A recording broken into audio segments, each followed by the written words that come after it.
अस्सलाम वालेकुम जी। क्या पाकिस्तान भी ईरान अमेरिका जंग में कूदने को तैयार है? क्या सऊदी अरेबिया पाकिस्तान को कॉल देने वाला है?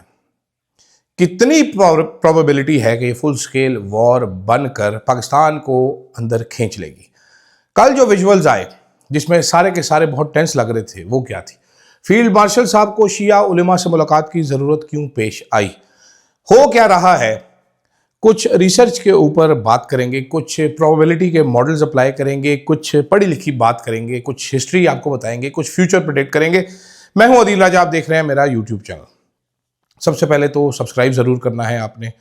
फीडबैक आपने अपना मुझे ज़रूर लाजमन देना है, इस मौजू के ऊपर देना है। मुझे मालूम है बहुत सारे लोगों के लिए शायद ये ड्राई मौजू, मैं ज़्यादा पॉलिटिकल बात करता हूँ, लेकिन बड़ा ज़रूरी था इसके ऊपर थोड़ी सी रिसर्च की जाए। तो हमने गंभीर रिसर्च की है, कुछ हमने 1980 की दहाई की रिसर्च भी की है, कुछ अभी की भी की है। तो हमने काफ़ी सारी चीज़ें देखी हैं जो कि बड़ी कूल हैं, उससे डिस्कशन करेंगे और आपको बताने की कोशिश करूंगा कि हो क्या रहा है। इस टाइम मेरे सामने 3 चीज़ें आ रही हैं।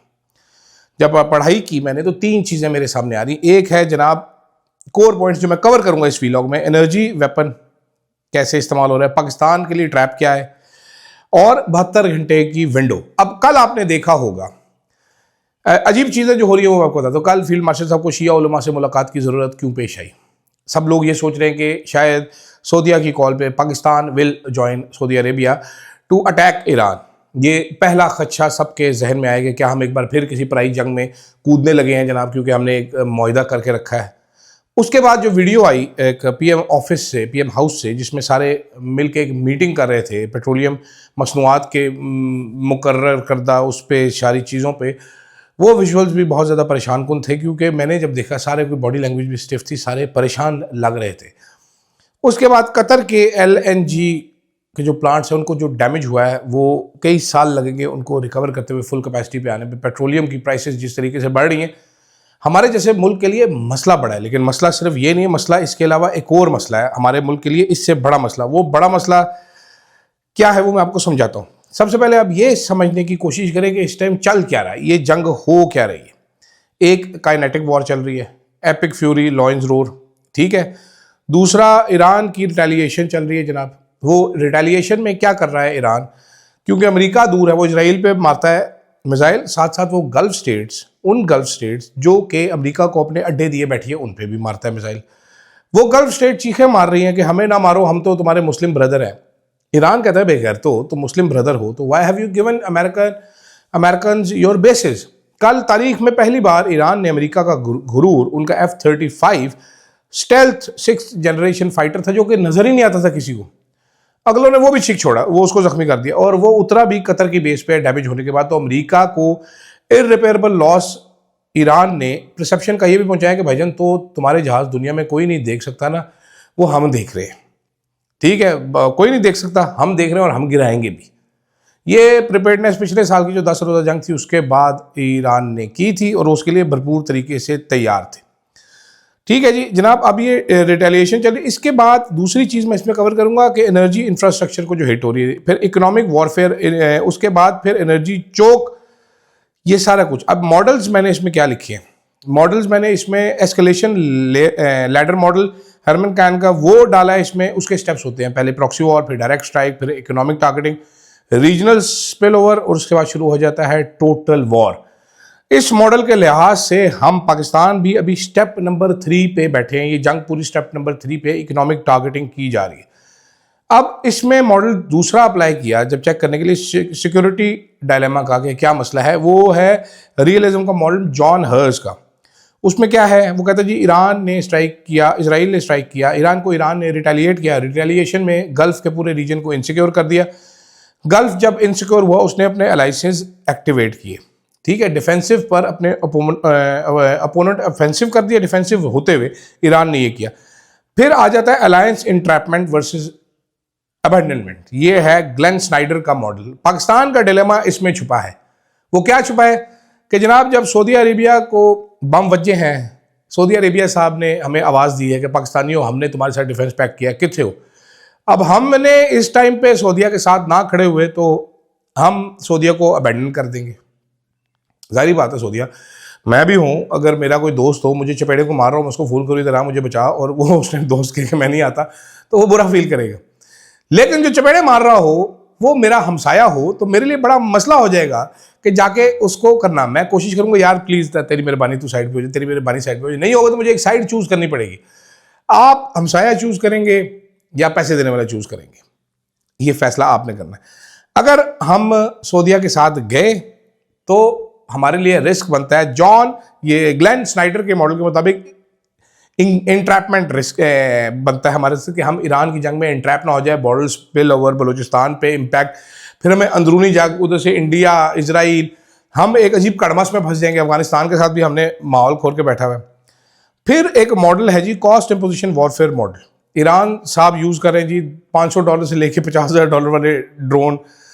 यूएस और सऊदी अरबिया इंटरसेप्टर्स यूज़ कर रहा है $1 मिलियन से लेके $3 मिलियन वाले। तो एसिमेट्रिक इकोनॉमिक्स में देखें ईरान एडवांटेज में है इसमें। अब हिस्टोरिकल पैरेलल्स आप बनाएं, देखें ज़रा, तो 1980 का टैंकर वॉर जो ईरान और इराक के दरमियान में हुआ था, उसमें गल्फ़ की शिपिंग को अटैक किया था, फिर यूएस मूव किया था, सिक्योर किए थे रूट्स। सेम पैटर्न अभी भी ये जंग का मैदान क्या है, ईरान क्या कर रहा है, स्ट्रेट ऑफ हरमूज को बंद करके बैठा है। ठीक है, अब वो कह रहा है बता दो मुझे आप टैक्स दें यहाँ से निकलने का, तो मैं सोचेंगे हम इस बारे में। वो इकोनॉमी से खेल रहे हैं, हमारा क्या बैठे बैठाए 55 रुपये पेट्रोल बढ़ गया। बाकी दुनिया भी आप देख रहे हैं, LNG इंडिया में शॉर्ट हो गई, LPG सिलेंडर नहीं मिल रहे, पाकिस्तान में महंगी ऑलरेडी हो चुकी है, हर चीज़ इतनी महंगी हो चुकी है। तो जो इकोनॉमिक कॉस्ट है ये, इसलिए ईरान का असल खेल भी ये है इस टाइम पे कि सारी दुनिया को रियलाइज़ करवाया कि इनको बैक ऑफ करवाओ यार, नहीं तो हम तो उनके रख देंगे तुम्हें। उसके बाद 2019 में भी आपको याद है ना कि इसी तरह हुआ था, अरामको के पे अटैक हुआ था सऊदी ऑयल प्रोडक्शन पे। सऊदी अरेबिया ने फुल रिटेलिएशन नहीं की थी। लेसन उससे कहता है कि सऊदी अरेबिया जंग अवॉइड करना चाहता है हर कीमत पे, अनलेस एग्जिस्टेंशियल थ्रेट हो। 2015 में भी हमने देखा था सऊदी अरेबिया ने पाकिस्तान को कहा था कि भाईजान यमन वॉर में हमें ज्वाइन करे, पाकिस्तान ने इनकार कर दिया था। पार्लियामेंट ने कहा था पाकिस्तान भी ऑफेंसिव करता है, उसमें जाने से गुरेज करता है। लेकिन अभी क्या डेवलपमेंट्स हैं, अभी क्या हो रहा है जनाबे वाला, स्ट्रेट ऑफ हॉर्मुज बंद है, जंग ऑलरेडी चल रही है। ऑफिशियली रीजनल वॉर नहीं है लेकिन प्रैक्टिकली रीजनल वॉर बनी हुई है। ऐसे में एंटर करें पाकिस्तान और सऊदीया का new defence pact, game changer जो है, 17 सितंबर 2025 में ये रियाद में हुआ था। ये बहुत बड़ा शिफ्ट है, ऑलरेडी सऊदी अरेबिया इसको इन्वोक कर चुका है। सऊदी अरेबिया नॉर्मली ऐसी चीज़ों की बात नहीं करता, उनके तज्जियाकार, उनके सहाफ़ी, वो लोग अब ये डायरेक्टली बात कर रहे हैं, इसको उन्होंने इन्वोक कर रखा है। यहाँ पर अब आप प्रोबेबिलिटी करें मल्टी लेयर की, यहाँ पर बेसियन सिनेरियो मॉडल यूज़ करें। इसमें इनपुट है मेरा ईरान का एग्रेशन लेवल, सऊदी अरेबिया की वल्नरेबिलिटी, यूएस की कमिटमेंट, पाकिस्तान की इंटरनल स्टेबिलिटी और सेक्रेटेरियन रिस्क। अब आपको समझ आ रहा होगा कि कल हाफिज साहब ने क्यों मुलाकात की शिया उलेमा से। आउटपुट क्या निकलता है? Scenario 1, limited Iran Israel war अगर चलती रहती है तो पाकिस्तान की एंट्री का चांस 20% से भी कम है।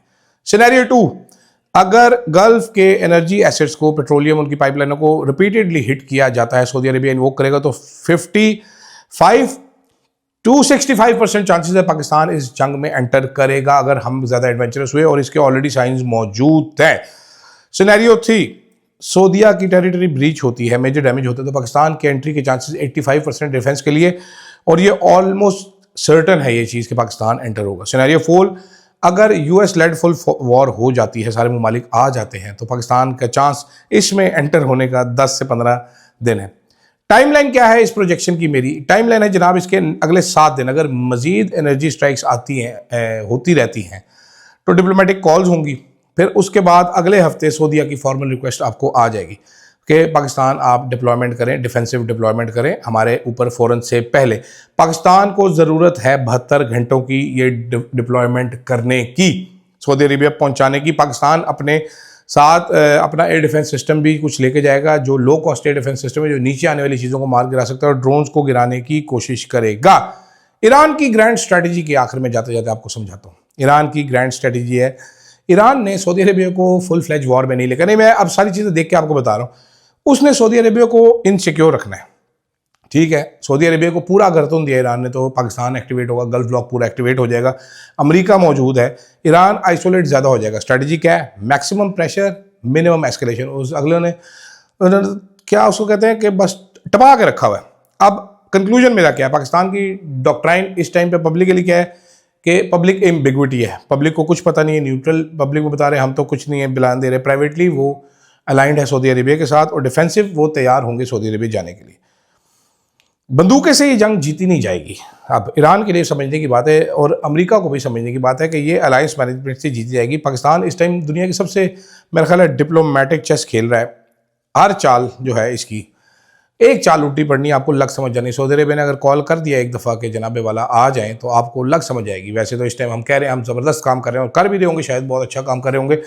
सवाल मेरा आखिर में जाते जाते यही है कि क्या हमें किसी भी डिफेंस पैक्ट के तहत किसी और मुल्क की जंग में कूदना चाहिए, चाहे हमें उसके पैसे मिल रहे हैं या नहीं मिल रहे, या हमें अपने मुल्क की तरफ देखना चाहिए और सिर्फ इसी की तरक्की का सोचना चाहिए? मुझे प्रैक्टिकल आंसर इसका पता है, हमारे पास पैसे हैं नहीं। सऊदी अरेबिया में पैसे देता है, पैसे उन्होंने बैंकों में रखवाए हुए हैं, डेफर्ड ऑयल पेमेंट भेजते हैं। हमने इस जंग का फ़ायदा उठा के उनसे 10 साल की रिक्वेस्ट ऑलरेडी डाल के रखी है। जो पैसे देता है चौधरी साहब फिर वो कम करांदा है, तो उसी मेरी गल मनो या ना मनो। मुझे फ़िलहाल के लिए दीजिएगा इजाज़त। अल्लाह हाफ़िज़।